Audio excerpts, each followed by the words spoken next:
This is Hannibal back here from the Hannibal TV on YouTube. Today I have a returning guest. I believe this is the fourth time that we have none other than the final manager of the original Sheik, the noble Sheik, who just had a dark side of the ring done on him, which I thought, well, I didn't see all of them this season, but it was the best one that I saw. And I heard Dave Meltzer say that it was the best one he saw, and he even said it should have been a two-parter. Dave Drason was in it, the super mouth himself. How are you doing today, sir? Fantastic. How you doing, Dev? I am doing good. So let's jump into it. When did you find out about this project? Because although a lot of people wouldn't consider him dark side, as in like some of these guys have killed people or assaulted women or stuff, he's not really thought of as a dark side type of guy, but it was about time someone did a proper documentary on him. Yeah, I was contacted last summer by the people at Vice TV asking if I would be able to participate, and I said, no problem there. And they wanted to come to my house and start filming in October, but I was in Europe for 3 weeks, so we had to, push it back to November. So they came to my house, and I mean, they took over my entire living room, most of my dining room, and part of my kitchen with their equipment. I mean, they were so professional, from start to finish. And so they did, interviewed me for almost 6 hours.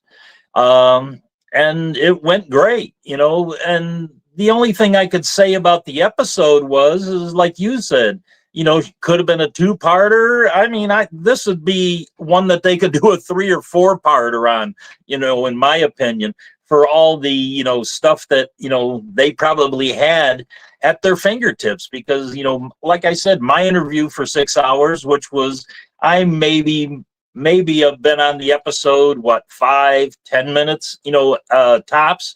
But there were so many topics that we talked about that never saw the light of day in the episode. Mickey Doyle came over my house. They interviewed him also, but unfortunately, Mickey Doyle's segment, any of it never made the broadcast. Yeah, that was similar to mine. They actually interviewed me for 6 hours too, and maybe used about 8 minutes at the most of it. But that is, hopefully they will do something more with it. I know that they do put out some extras here and there on their different platforms, or maybe they will do a part 2 down the road. Is there anything that surprised you about how they presented the Sheik in this? Not really. The Sheik, how do you do an episode 45 minutes on the greatest heel in professional wrestling history? It's impossible. There's so many topics to cover. I know it's the dark side. They want to, dig in and delve to the, bad side of the Sheik. But really, in the entire episode, nothing bad was ever said about him that I can, recall. Maybe they, brought up maybe drug use, like it was mentioned, but it was never, fully presented as a problem with the Sheik. There's just so many things that could have been, said. For the things that I presented, to them. First and foremost, one thing about the show is that they never said anything about his managers. I mean, the managers were a very big part of the Sheik's career and mystique, because they spoke for him. He never spoke English, on camera or, anywhere, truthfully. So the managers, they showed a brief clipping of mine because I supplied a lot of the video for them that was shown. They showed his wife Joyce as the princess. I think Jim Cornette commented that it was Princess Salama or something like that, but it was Salama. So that was, a mistake that, wasn't corrected. That's about it. The managers, that was a big thing.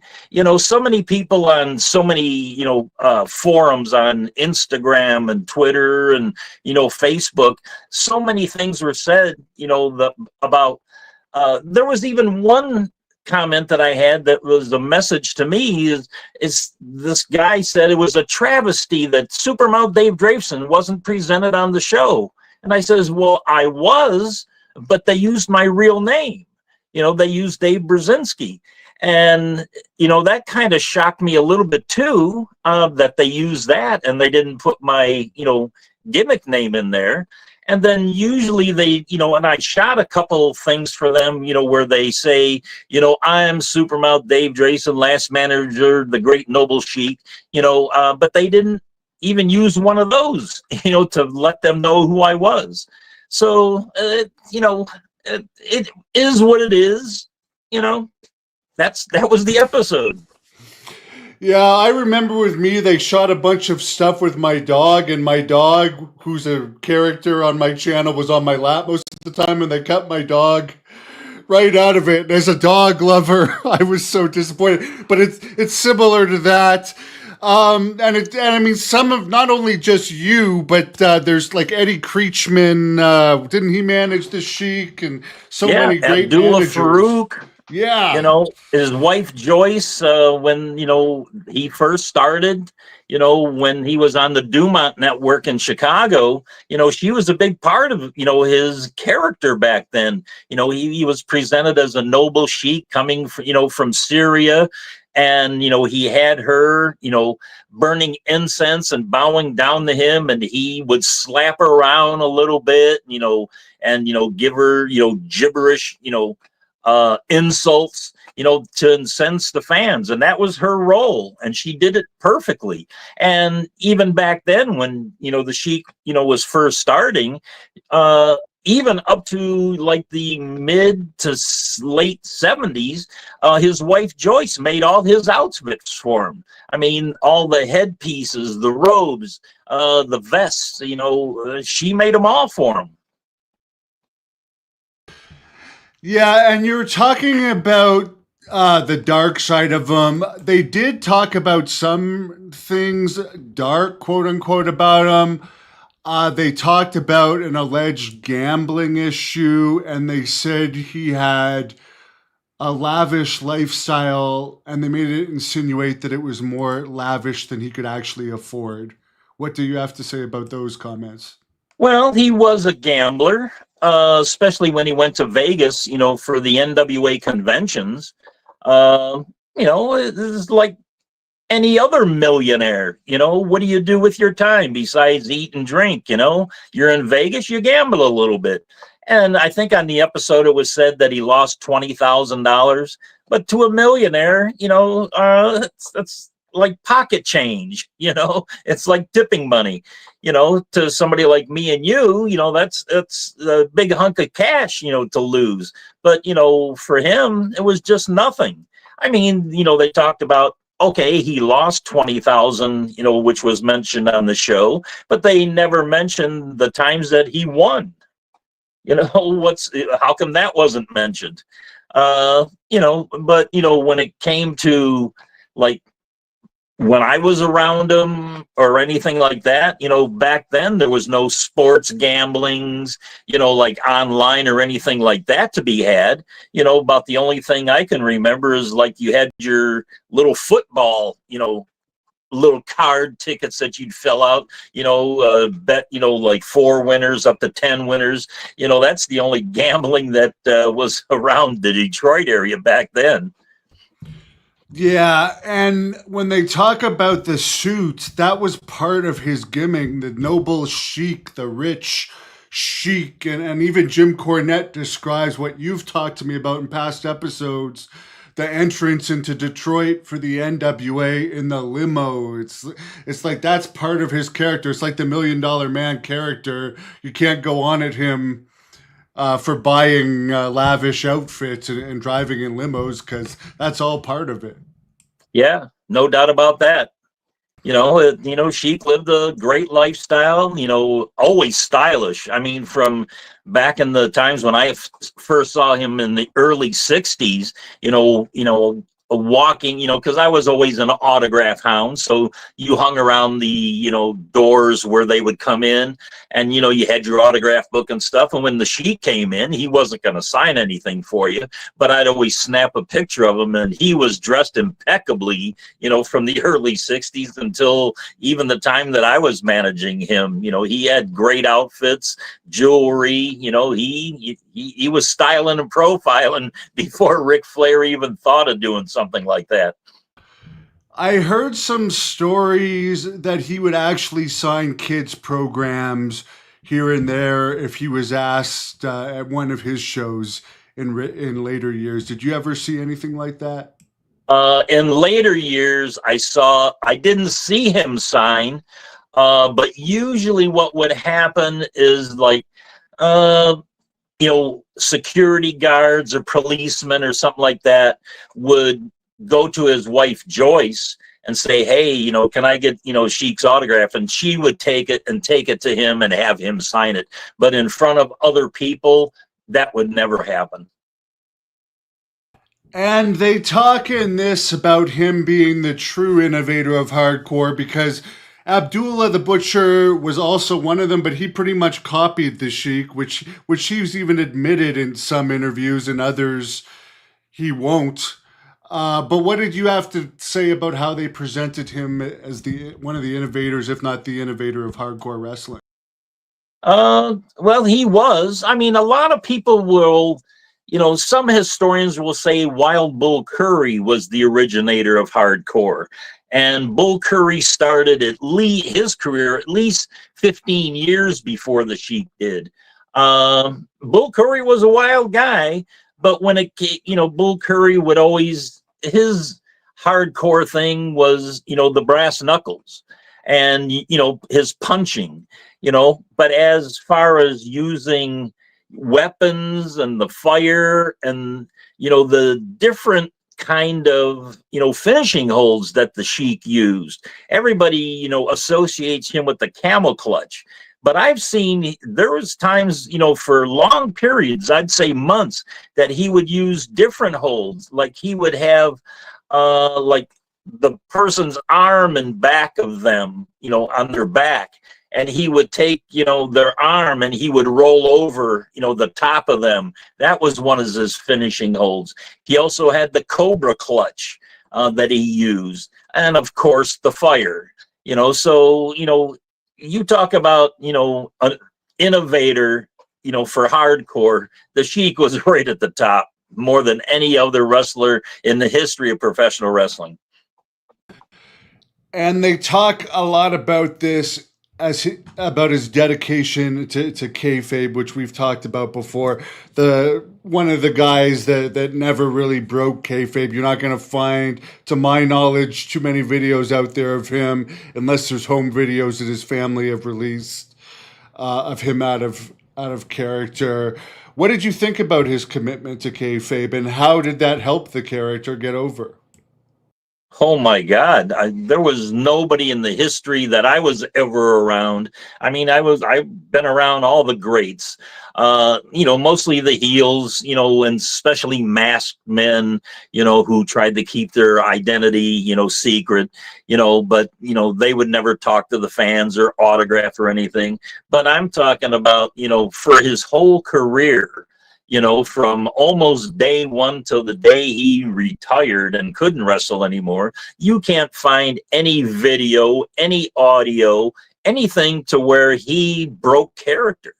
If anybody has it, and I don't even think the family has it, because even around his family, he kayfabed a lot. The nieces and nephews and, grandkids and stuff like that. They called him Uncle, Grandpa Sheik, Uncle Sheik. They never called him by his, regular name. And if they did, they'd probably get a fireball to the eyes, and that would be the last time they ever did that. Yeah, as far as kayfabe goes, they presented it well, because they had no other proof, that they could show, video, audio, or anything on that episode, to contradict that. And speaking of kayfabe and how important it was back in the glory era of wrestling, have you heard about this new WWE Netflix show that is supposed to be starting soon called WWE Unreal, where it's supposedly going to be about the writer's room and how they put storylines together? And even though everybody knows that it's predetermined now, do you think overall for the future of the business, it's going to be a good thing to pull the curtain back even more with this type of show? It's not going to help. You got all the smart marks now who think they know everything, which they don't. This show, it's just another money-making grab, for WWE. What can they, tell the fans that they don't know already? With all the shoot interviews and things that have been revealed, there's not a secret left to be told. There are some things like, on our Big Time Memory show that, Terry Sullivan and I did, we told the stories that have never been told. So those things are out there. And like I said, all the shoot interviews and things like that, what else can be told? Well, it hasn't really been done for active storylines, but at the same time, we had The Rock involved in the John Cena turn, and then literally on the same YouTube channel, 10 minutes later, he's talking about how great the turn was.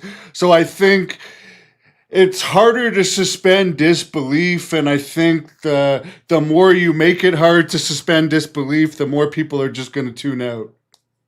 Oh, no doubt about it. I can only go back to the old days when, first and foremost, when I was a photographer for the Sheiks promotion and be in the dressing room, guys didn't, huddle and talk about okay, I'm going to do this move, I'm going to do that move, and then you do this, you do that. Somebody like mainly the booker would come in and say, hey, you're going over, or you're going to get DQ'd, and, you guys work it out, and they would tell them, okay, go, 5 minutes, 10, 15 minutes. They, say that. And then it was up to the two guys or tag team, to figure out what moves they were going to do. And 99% of that was, impromptu. They did it in the ring. They knew what to do. They didn't need no writers, to, tell them what to say on a promo or go out into the ring and say something to the fans. They didn't need, somebody else to, come in and work out a match for them or predetermine it, or, go in the ring, when no fans are there. Okay, work these moves out, it's like that didn't happen back then. Everything was impromptu. And, I'm sure that, from being old school. Yeah, I mean, I prefer to just go out there and have it impromptu. But what did you think about the story? I don't know if you saw it, that Tony Atlas told me, and this is a good example of that, where you had to think on your feet those days, because if this happened nowadays, a lot of these guys would just get eaten up. That the Sheik kept telling Tony, hey, we'll just talk about it out there. We'll talk about it out there. Then he gets him down. He does his little pre-match beatdown. Then he tries to make a beeline to go back to the dressing room to kind of get over him, bloody him up, and just leave like a classic Sheik match would be. But Tony realized, hey, wait a minute, I'm not going to get any offense.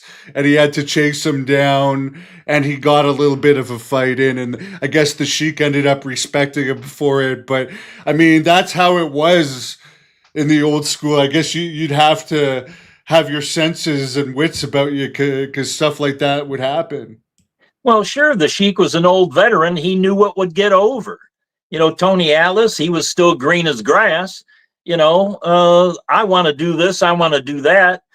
Sure, she could have let him, do all his moves and his drop kicks and all, the things to get over with the fans, but it wouldn't have told a story, and the fans, wouldn't have responded to it. So the Sheik knew what he was doing. If you're going against the Sheik, go with the flow. Let him call it, and you're going to get over. You're going to make money.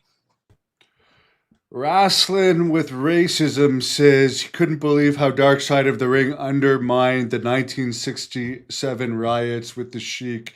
He feels that's inaccurate. What did you think about that? I think they talk about one incident where he ripped down the cage that was supposedly there was separation of the different races, and the Sheik was not for that, and even though he was a heel, he just ripped it down, but he did it within his character. Yeah, that would have happened back in the 1950s when they separated the blacks and the whites. The black wrestling fans were, up in the upper tiers or the balcony, and they had, like fencing around.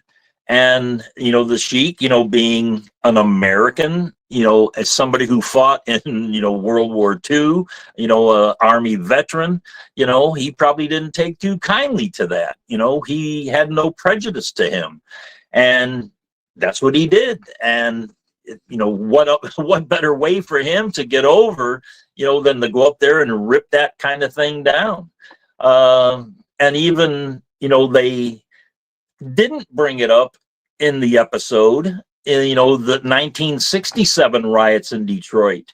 I had, talked extensively about how I thought the Sheik healed the city of Detroit, when the race riots happened in 1967. The day before the riots started, the Sheik went against Bobo Brazil and got disqualified. And they were going to come back in 2 weeks, to work another program. And the riots lasted, almost that full 2 weeks. And the Sheik still held, wrestling at Cobo Arena that following, 2 weeks later, just after the riots had calmed down. And then, being a race riot, you didn't know what to expect with, the different ethnic people attending, of, say 10,000 people attending a Sheik Bobo Brazil match at Cobo Arena in downtown Detroit. You had the blacks, you had the whites, and you had, Asians and, Arabs and Mexicans and everybody else. And the Sheik thought, the best way to try to heal this city is to lose the title to a black man, Bobo Brazil, which he did. And the place erupted when Bobo won that belt, and it seemed like all the fans that came together as one, cheering Bobo on. And it happened, and Bobo held the belt for a little while, and the Sheik eventually won it back. And he was the heel again, he was the champion, and hey, it's the next guy to come and try to take the belt from him, which very rarely happened. Somebody on here is bringing up when the rapper Travis Scott potatoed Cody during John Cena's heel turn. What would happen if a celebrity had potatoed the Sheik? Would there have been retribution, or would he have even sold for a celebrity?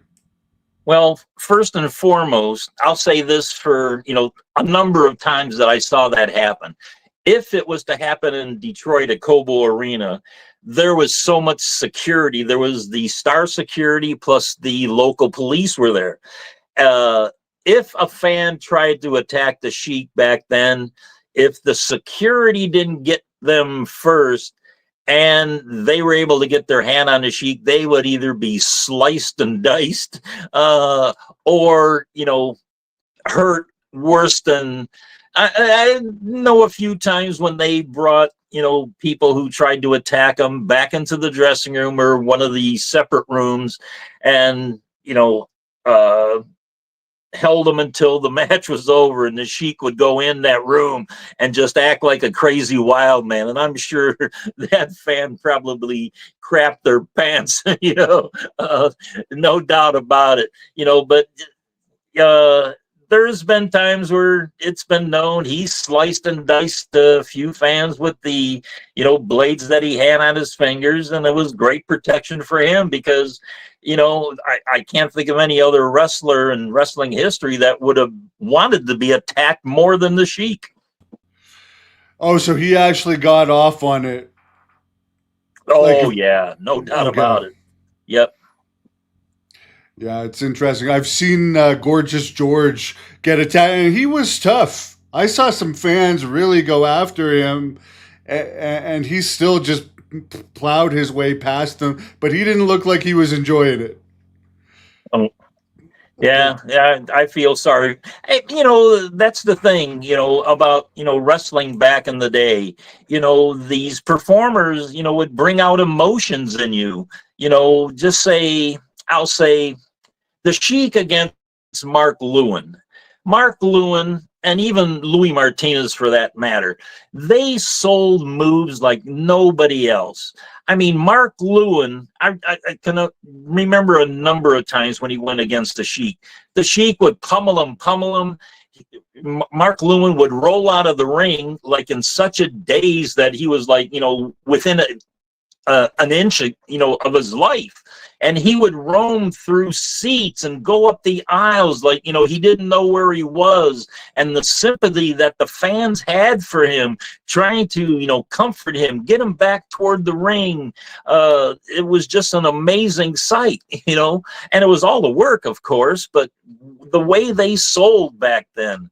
And then the Sheik, same thing, the heat that he created with the moves that he did, especially with the number 2 pencil, of course, and, the fire and, the choking and, what hidden objects, whatever, it would bring out emotions in the fans, in attendance that they normally wouldn't do in their everyday life. There was a gentleman, old guy, he sat a couple seats down from me when I was just a fan, and it was him and his wife, and he was a reverend. Everybody knew him as Reverend Cessna. And there was a time when the Sheik did something, the Sheik got out of the ring, and this old geezer, he got up out of his seat and tried to attack the Sheik. And the Sheik basically, what the heck, Sheik sort of knew who he was, because he had been there for so many years, and the security came and calmed the guy down, put him back in his seat, as opposed to anybody else that do that. They'd kick him out of the arena or put him in one of the back rooms for the Sheik to take care of him later.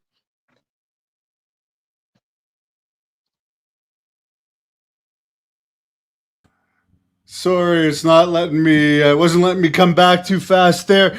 They talked a lot in this, and this was kind of sad because Sabu literally just died a couple days before this played, but they talked about the influence of the Sheik on Sabu and RVD, who both were in this. What are your thoughts on his influence on other wrestlers? I assume he probably trained his son too. I'm not sure who else he trained, but definitely Sabu and RVD would be the two people would know best. Yeah, he trained both of them. I don't think the Sheik would want to take credit for, training Ed George, the captain Ed George's son. I mean, he was the royal shits. So I don't think he'd want to take credit for that. But, besides training, Sabu and Rob Van Dam, I'd say there is so many other wrestlers that over time, when he had the promotion, that he helped out. I mean, going back to Harley Race, when Harley Race got in a car accident, and his wife, died in that accident, he didn't even know who the Sheik was. He may have heard of him, but he'd never met him or anything. But the Sheik would send him $15 or $25 every week to supplement, his not being able to wrestle. So Harley Race was always indebted to the Sheik for that. Bobby Heenan, when he was, young and, taking ring jackets in Indianapolis for the Bruisers promotion and selling Cokes and popcorn, the Sheik would give him the keys to his car, to, get it warm in the winter time, before, he went back out, after his match. He took care of Bobby Heenan all the time. And then the guys he would bring into the promotion that, to get their feet wet. I mean, you talk about Dusty Rhodes and Dick Murdoch when they came in as the Outlaws. So many guys in the Hamilton, Ontario, territory. He would bring them in, like Dewey Robertson and Murray Cummings, and there was the guy Mitsu Yoshida. He brought him in from Japan and gave him a lot of training, which he later became Kabuki down in Texas with Gary Hart, and had a great success down there. So the Sheik helped out so many guys in this, during his lifetime, that he never gets credit for. And I believe Al Snow, one of his first territories was also the Sheiks. Were you around when Al Snow was there? Yeah, I was around when Al Snow first came to the territory. I thought, he was a young kid. I thought he had tremendous talent. I would see him on shows where I was managing the Fabulous Kangaroos. At the time, that was Al Costello and Mickey Doyle. And Al Costello was up in years, but he still could wrestle. Mickey Doyle did the bulk of the work. And then when Al Costello, just couldn't do it anymore, Al Snow and Mickey Doyle teamed up, and they asked me to be their manager. I was happy to do that when they became the Motor City Hitmen. It was great to manage both of them because they both could go, toe to toe with anybody in the ring. And I was so impressed with Al. And even to this day, I have so much respect for Al Snow. He's a very well-spoken person, speaks from the heart, very intelligent. I just can't say enough about my good friend Al Snow.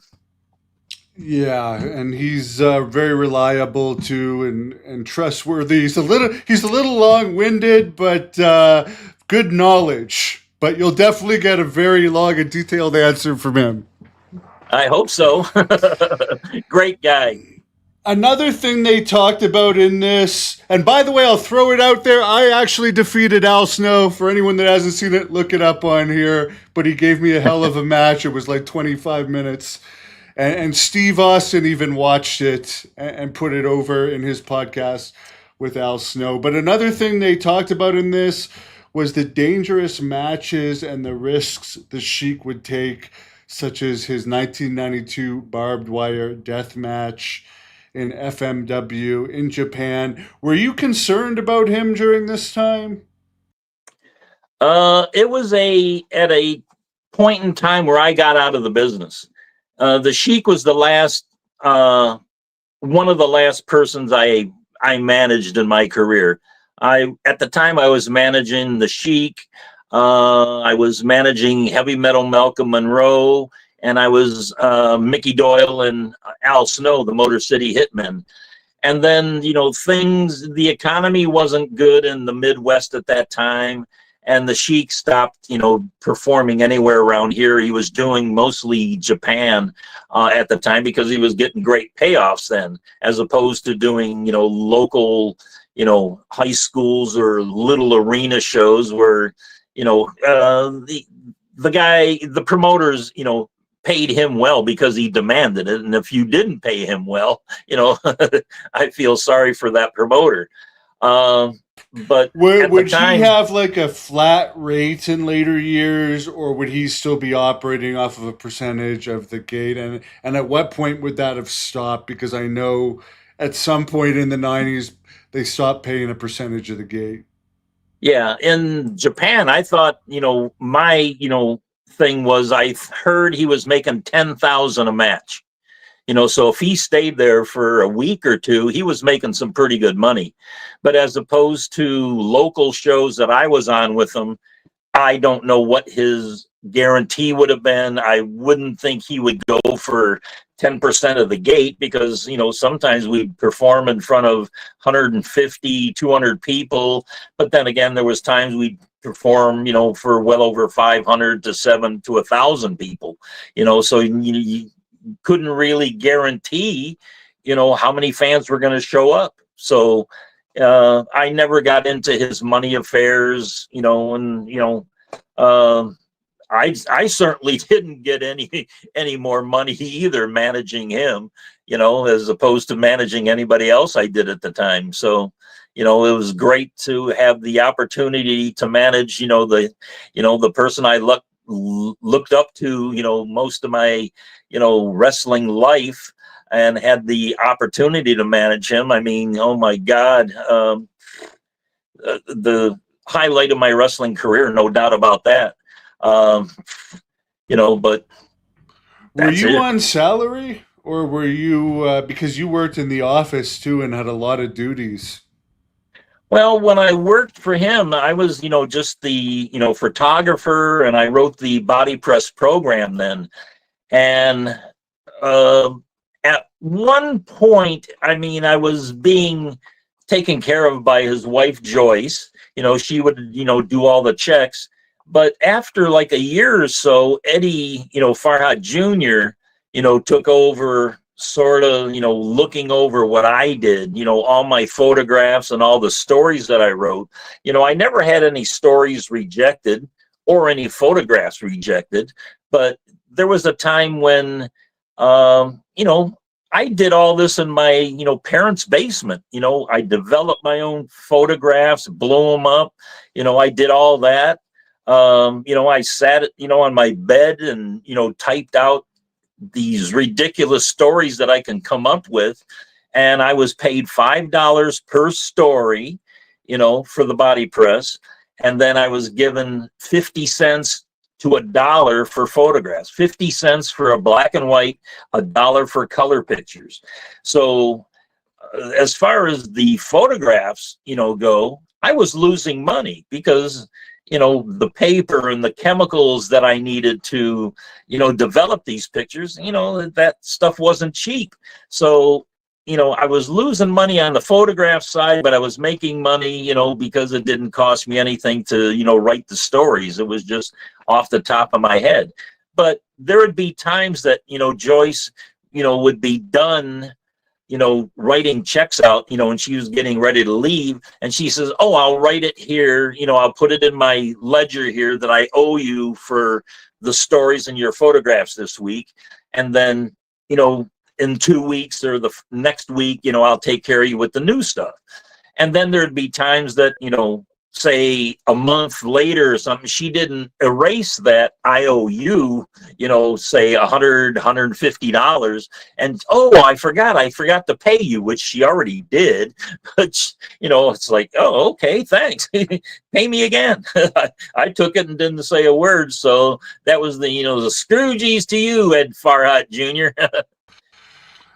That's good. I got lots of those IOUs from Carlos Colon, but he never actually made up on his word there. Did the Sheik ever wrestle over in Puerto Rico, or was the questionable payoffs and everything that happened with Brody too much for him?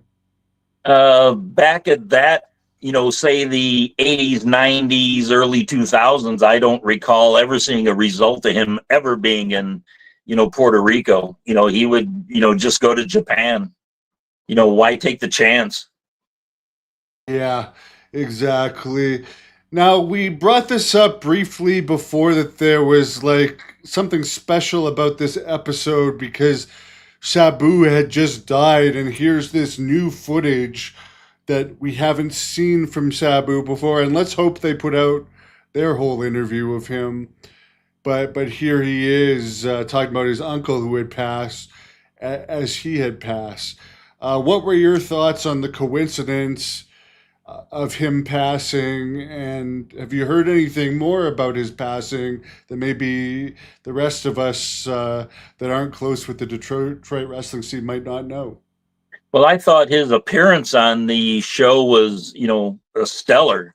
How else, who else can, talk about, his uncle, and, the times that they spent together, the training, their time in Japan, him, driving the limo and the Sheik telling him how to drive. And, they're just, whole life entangled in, the weird world of professional wrestling.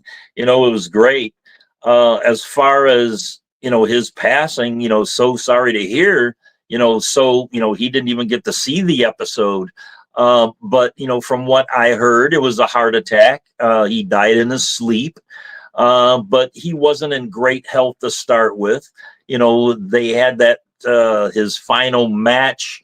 I don't know. I forgot where it was at and who he went against, but he shouldn't have been in the ring. And there was, talk about them drugging him up and things like that because he couldn't walk. And they claimed he couldn't walk that morning, and then they're claiming he only took some over the counter thing. But I mean, I've been injured enough in the back where I can't walk, and I don't know if any over the counter meds is going to get me to perform.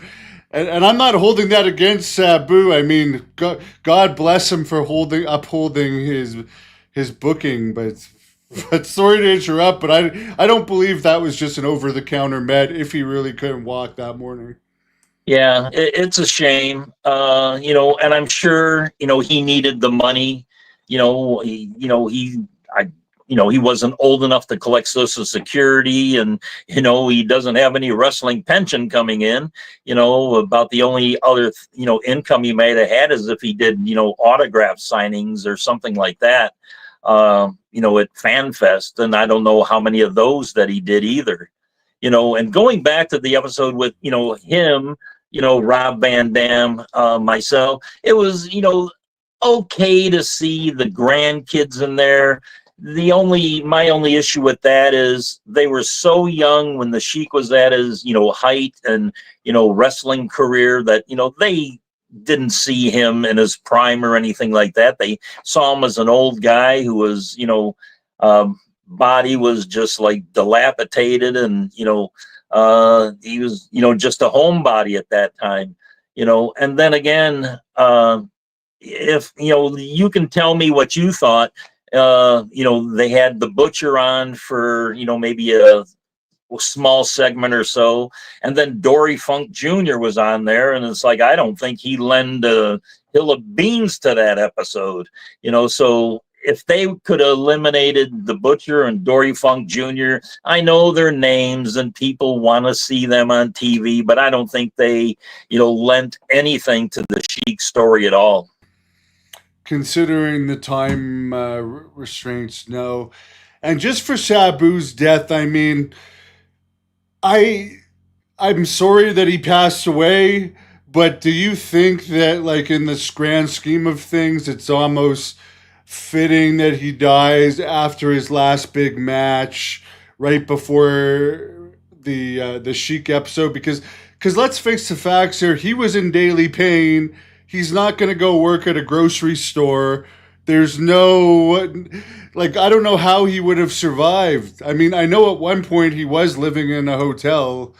And I'm not saying this to be mean. I'm just saying, like, I don't know what kind of quality of life he would have had. I think, what was he, 61? If he had gone on another bunch of decades just doing autograph appearances or having to take a lot of medication to put himself through matches, which let's face it, I felt I didn't want to see the full match because I feel bad looking at the highlights.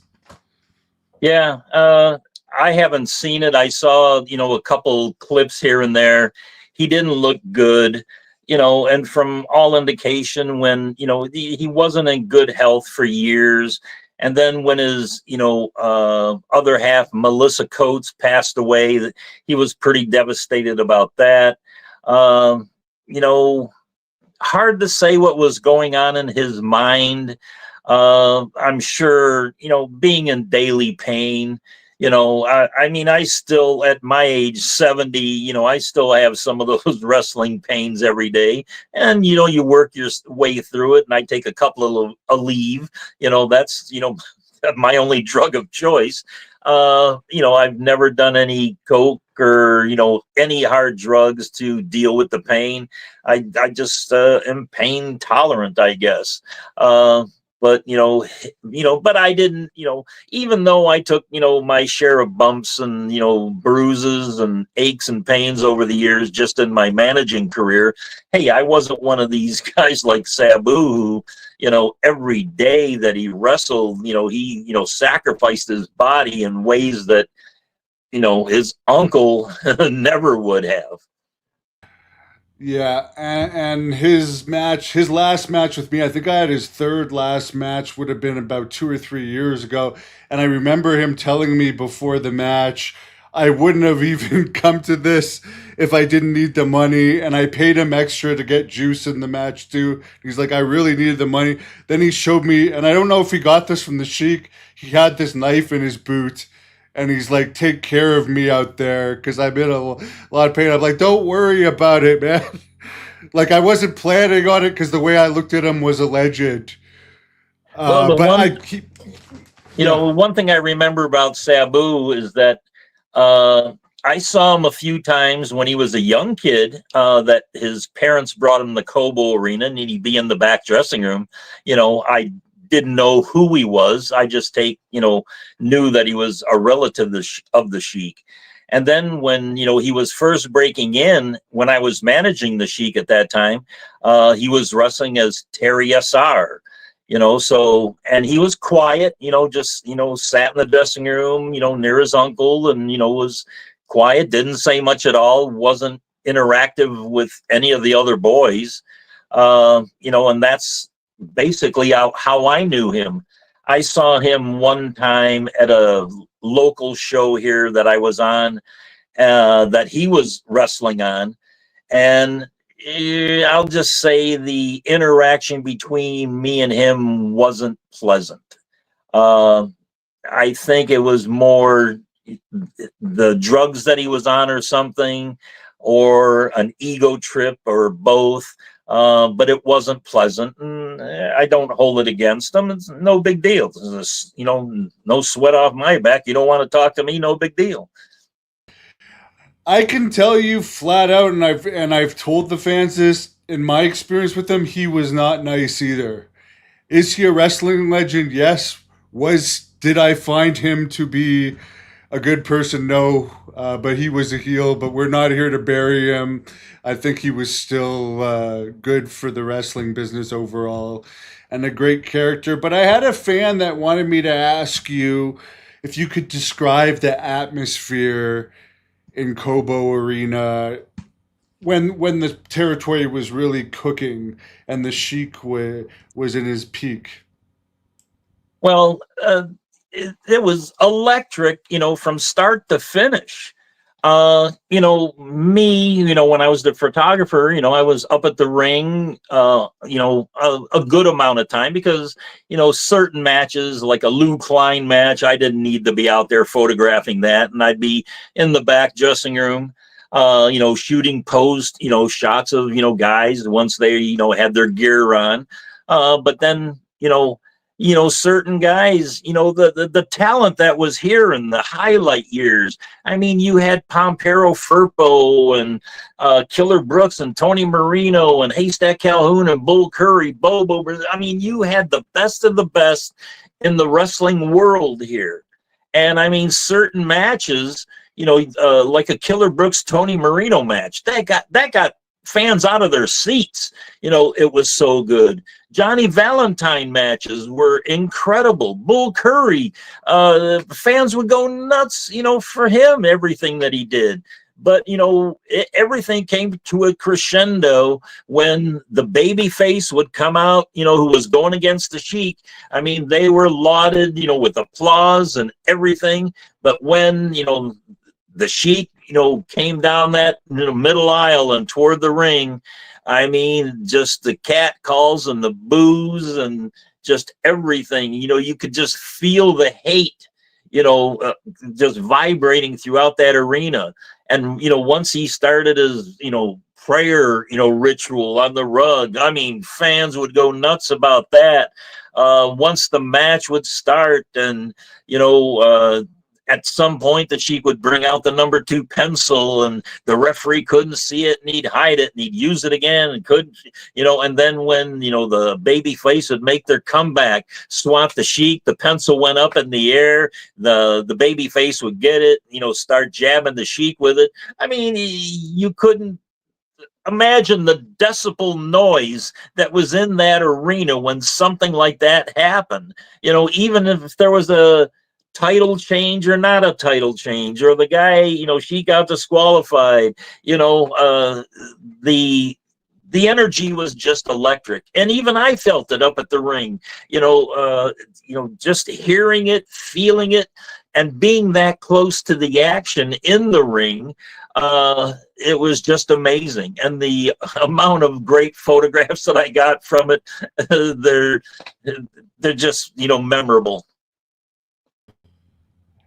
Yeah, I can imagine you have quite a photo collection. Are you the one that runs the Sheik magazine archives and has such a great selection of photos? I know you're one of the moderators. Yeah, I'm a moderator on it. The owner of it and the other moderator, Todd Comer, he was out of Toronto, great kid, and he gives me free reign on it.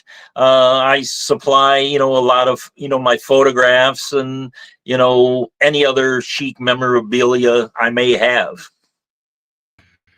Now, speaking of Toronto, I understand the Sheik holds the most consecutive sellout records at Maple Leaf Gardens, which might be the all-time wrestling sellout record of any territory. Could you fill us in on that?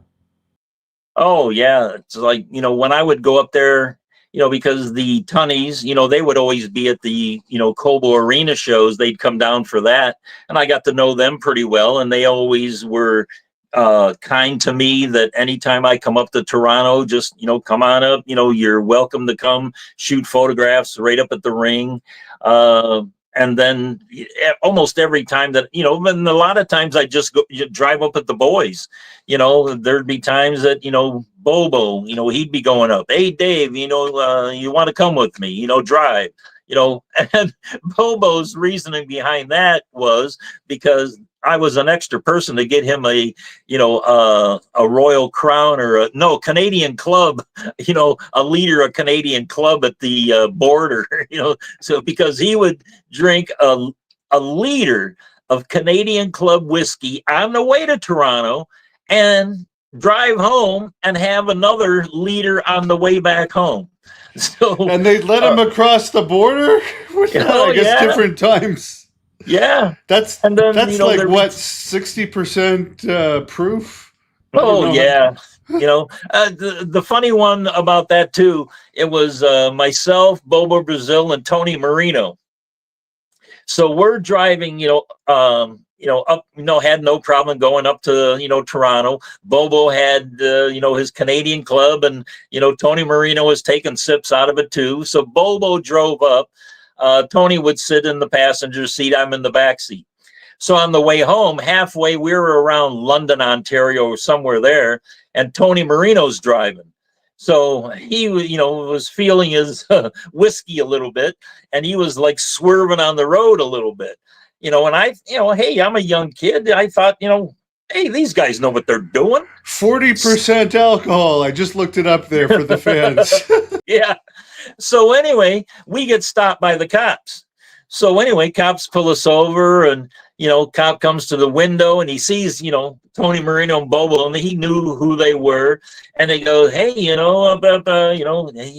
and Bobo says, hey, how these Italians, they, talk with their hands. He's been, talking with his hands and driving all over the road. I told him to keep his hands on the wheel, so, who was more, inebriated at the time, Tony or Bobo? Well, Bobo was. He was drinking most of the Canadian Club. So the cop says, "Hey, Bobo, you better get over here and drive." So, oh my God! So, yeah, I was happy to make it back alive every time I drove with some of these guys. Yeah, I mean, we don't recommend that, but those were just a different time that just seemed so much more wild and fun than Well, today's restrictions. uh, the stories have been told about, so many guys that, I rode with or didn't ride with. After, a match, they'd stop somewhere, get a loaf of bread and some bologna and, 6-pack or 12-pack of beer. And that was, the way they drove home every night after a match. Yeah, it made the travel time go by a lot faster. And when they piss in styrofoam coolers a lot of the time too, because it Yeah. was easier to piss in than. Yeah. Were you ever in a car when one of those styrofoam coolers spilt full of urine? No, Oh God. but always probably, it happened a couple times. The worst would be driving anywhere with Dr. Jerry Graham. Uh, you know, Jerry, loved his juice, and he would, get soused pretty much every day after a match and stuff. And he always used the back seat of anybody's car that he, would drive with as his personal toilet.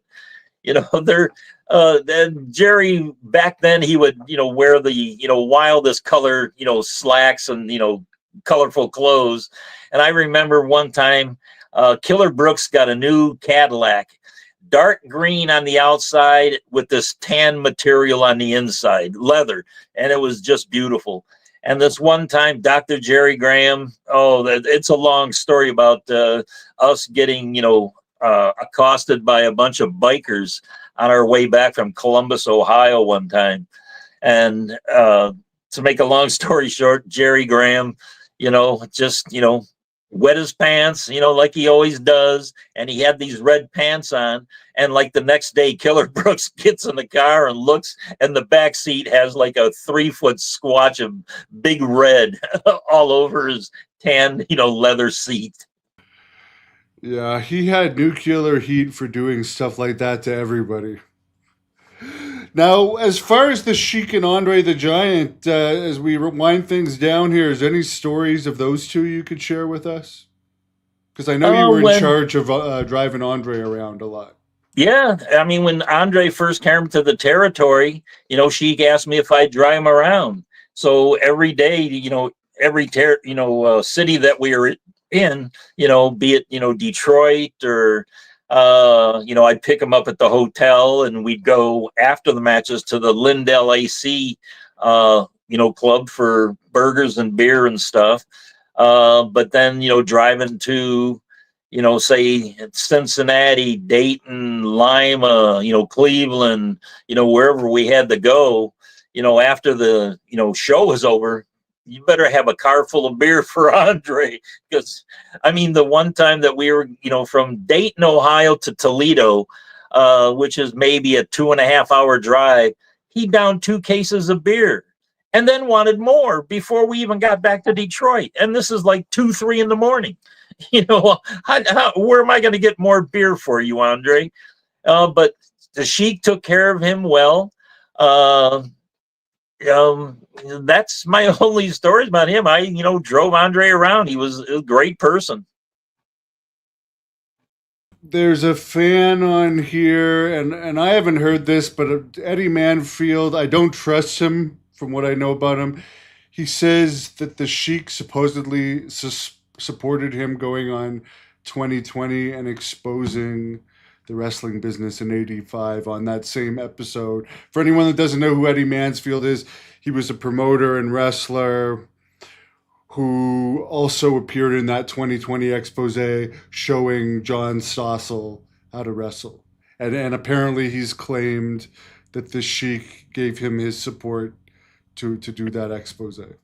Yeah, that I have no idea about, but I met Eddie. I was at a WFIA convention, I think in Memphis or maybe Knoxville, back in the late 70s, early 80s, and got to meet Eddie. And he was a great guy. And then, when the expose came on, on the 2020 thing, it's like, holy geez, I couldn't believe, he was doing that. And I knew from that day on, he was going to be exorcised from the wrestling business, you know. So, I have nothing against Eddie, great guy to me. He's always been great to me. But as far as, the Sheik, going along with what he did, I have no idea. What was the Sheik's reaction? Because you would have been with them in the years where wrestling kind of became more and more hokey and people started not kayfabing at all. I mean, I guess he was still alive to the point where we're almost getting to now where there's zero kayfabe and they're going to be bringing out shows explaining the creative process, which, by the way, there's not creative teams on indie shows, but WWE and AEW have them. I don't think Japan may have them, but I don't think it's detailed. But what would he think of all of this? He would still kayfabe everybody. I don't think he would have done any interviews, for any amount of money, talking about the wrestling business or, anything kayfabe. He would kayfabe everybody. I don't think there was any amount of money in the world that would have made him go on camera and tell secrets or, tell anything derogatory about the wrestling business. I don't think that ever would have happened. What was the most challenging part of stepping into the role of manager of the Noble Sheik? Getting to the ring safely and getting back to the dressing room after the match safely. I always said, the other guys that I managed, it was always fun. I knew how they worked. I knew what to do. I knew when to pick my spots. I knew what to do when and where and what not to do. When I managed the Sheik, it was a whole different platform. I never wanted to make him look bad. I never wanted to take away any of the spotlight from him. I've seen, his managers over the years, like, Abdullah Farouk and Eddie Creechman. I knew, they knew how to pick their spots and knew how to help him, in situations. So I've seen that and I knew how to do that. The only difference between the other managers that he had and myself is that I would get involved after his victory, to try to calm the crowd down in a way that were so incensed, at his victory. So I would take it upon myself to get in and, we'd work it out beforehand that, I'd take a bunch of bumps. Say I'd go in, Bobo would catch me off guard, pull me in the ring, give me some cocoa butts, and, I'd work that with him. Louis Martinez, the same thing, any other guys. I mean, I'd say almost, I can't think of too many times that I didn't get involved after a Sheik match, to where I didn't take, a bunch of bumps and stuff like that to, make the manager, the scapegoat. Alex says, thanks for the shows with Terry Sullivan on Big Time Wrestling and WWA. No, thank you. Thank you for taking the time to watch them. If I can mention this, there's still a bunch of them on YouTube. All you have to do is go, type in Big Time Memories and type in your favorite wrestler, and they'll pop up. Also now, if I could bring up, they're also on our new platform, our new website, Throwdown Theater. All one word, throwdowntheater.com. And on that, you'll have tons of wrestling content, not only our Big Time Memory show, but so many independent show matches. I mean, a bunch of Sabu will be on there, Al Snow, going back into the 50s. I think right now there's a Leo Garibaldi match. So there's a lot of things that I'm supplying footage wise for the, content there. But also, we also have a store.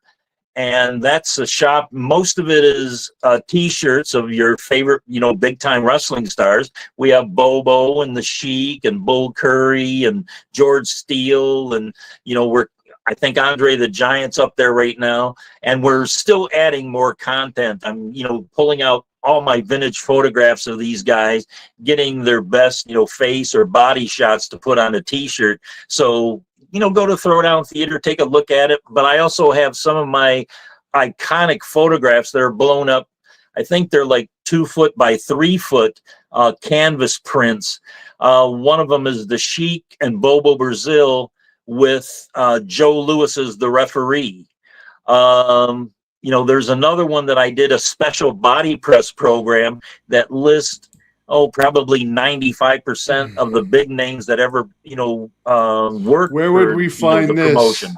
This is your website here, right? So here, this looks. Yeah, there you go.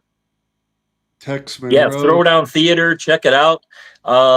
T-shirts are great quality. The graphics on it are amazing. I'd wear this. Yeah.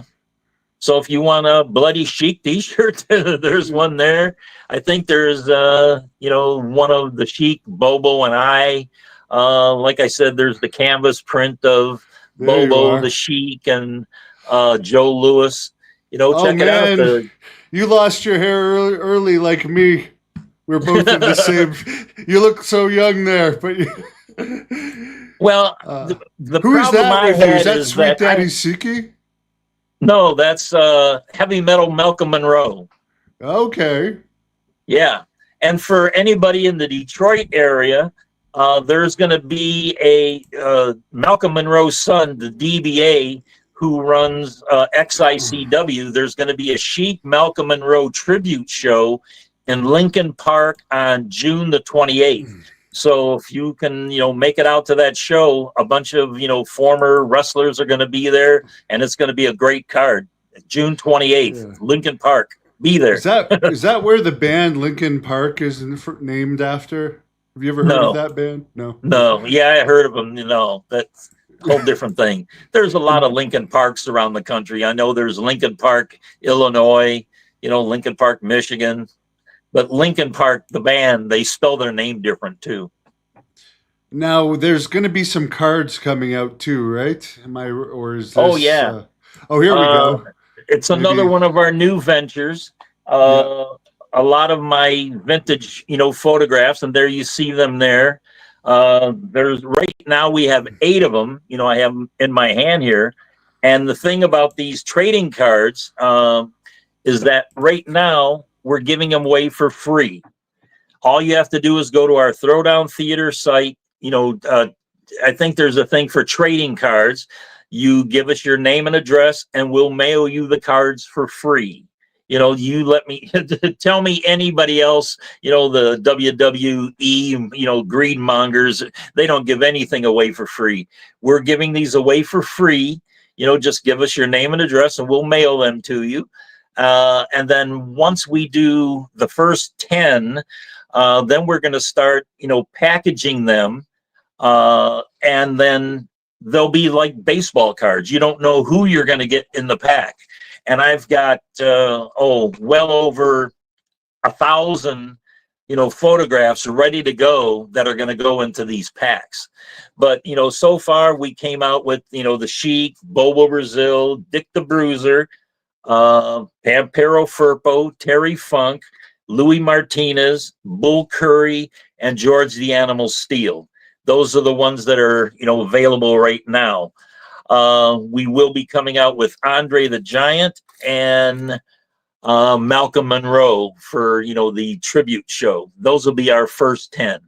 And then if, fans that go to our, website, the Throwdown Theater, and they don't see a T-shirt, of their favorite wrestler, just say somebody like, Cowboy Frankie Lane or Tex McKenzie, we'll have it up there for you. We'll get it made. Very interesting. Will you do hats too?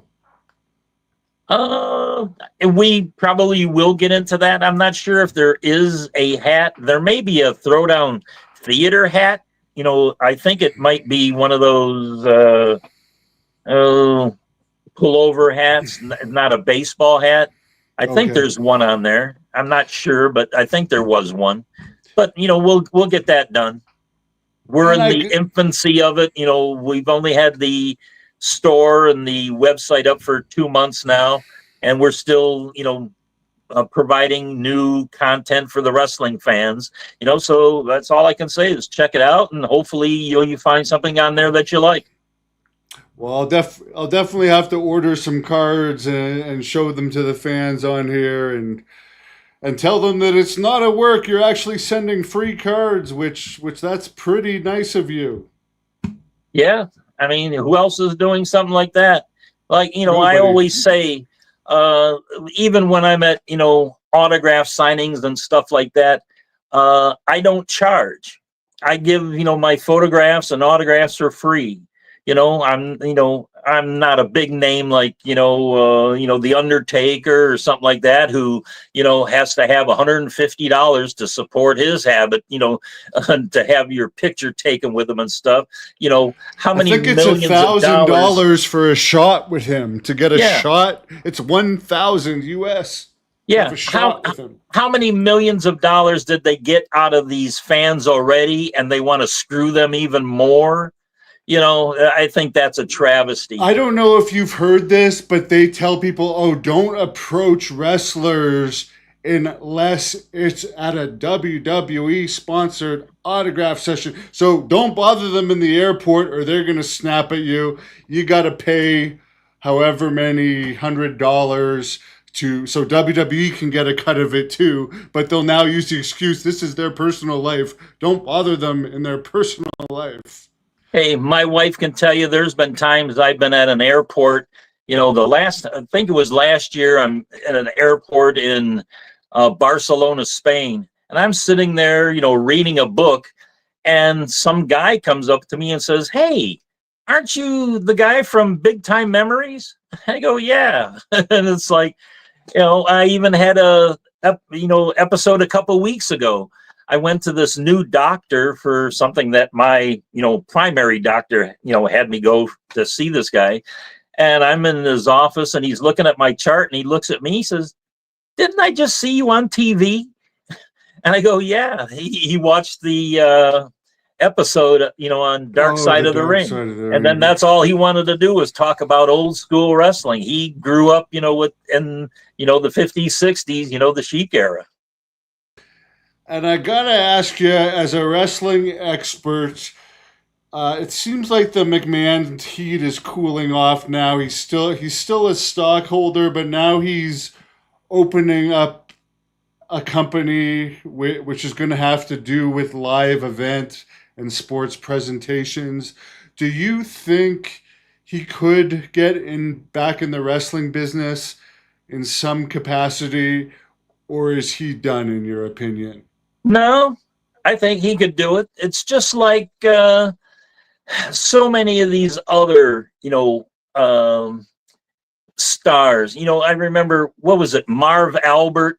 He got caught in that scandal where he's wearing women's panties and stuff like that, and they kicked him off of, basketball broadcasts. But then, a couple of years later, it died down. And he's back in good graces. Same thing with Tiger Woods. When it came out that he was, cheating on his wife and stuff with all the different women, he was ostracized from the PGA, but now he's, back in good graces with everybody. So I think, Vince McMahon, as much as he's despised by, 90%, I think, of the hardcore wrestling fans, it probably died down, and if he starts a new company, he'll probably be successful. And I know they're starting to miss him, and some people are finding the TKO's a little bit of a cold corporate company that might even be more cold than Vince McMahon, as we found out last week with a few of the releases of some of the more beloved superstars. Well, if a network TV company, he goes to one of them, the first thing that they're gonna, think, Vince McMahon, WWE wrestling, millions and billions of dollars. Yeah, we'll buy into this. and they don't know any better, but he's a name commodity, and he's known to make money. So why wouldn't they, give him a vehicle to, promote his new, company?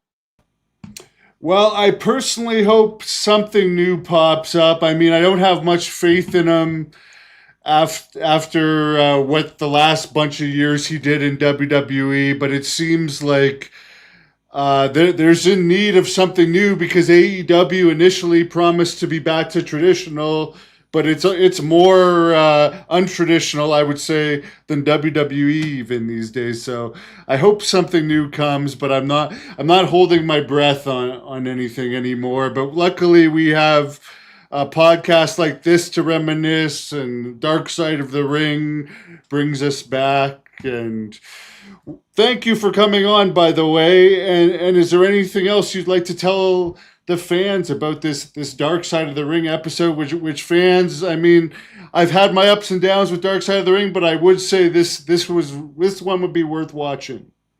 The feedback that I had, that it was all positive. Uh, what else can I say? Just my personal opinion that, I didn't think the Butcher and Terry Funk, deserved any kind of airtime.